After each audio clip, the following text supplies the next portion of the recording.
Hi there, it's Heather. So it's time for another slow stitch project, and today I'm going to be using the green box and I'm making a needle case for my mum because green is her favourite colour.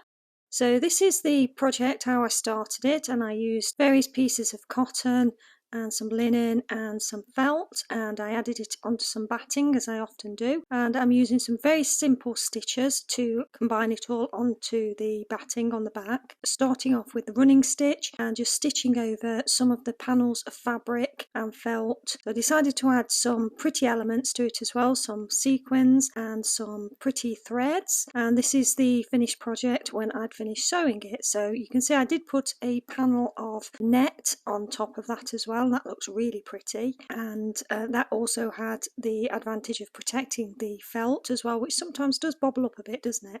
Now you can see it's a little bit messy on the underside now, so I'm actually going to add some cotton sheeting onto the back of the project, and then I'm going to turn that round so that stuff on the inside is hidden.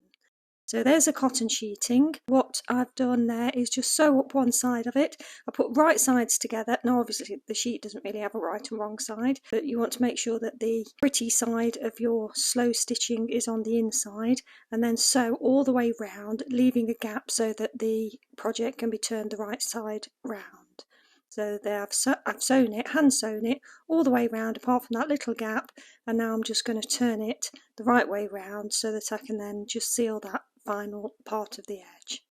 So I hope you're having a nice day and perhaps getting some stitching done yourself. It's been really lovely here in the UK over the last few days, and we've had some gorgeous weather. So I've been out in the garden with my little kits that I made up, and I've been making the most of the sun. So there we go, it's all turned round the right way round, but it's still got a bit of a gap on the bottom. Folds nicely in the middle and it's not obstructed by any of the sequins. So I'm just cutting a couple of little threads off, and then I'm going to turn that little bit inside, and I'm going to just do a little bit of stitching. I think they call it a whip stitch on the outside there, just to hold it in place. And then there's a really nice clean canvas on the inside ready to add a few pieces of felt. So on the inside I wanted to add these little pieces of felt that were from the box. There were quite a few little pieces, but they're really quite small, so they didn't make full pages, so I did add them in a slightly different manner than I normally would if I was making a needle book. But I thought it was really nice because the different colours and they look really cute inside the book. So I just played around a little bit with the configuration to see what worked, and then just hand sewed them in so that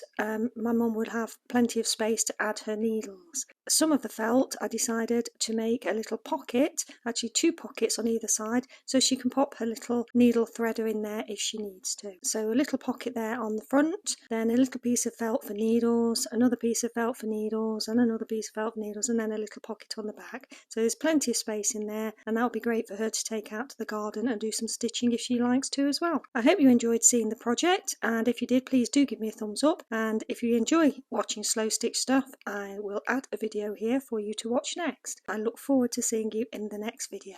Take care. Bye.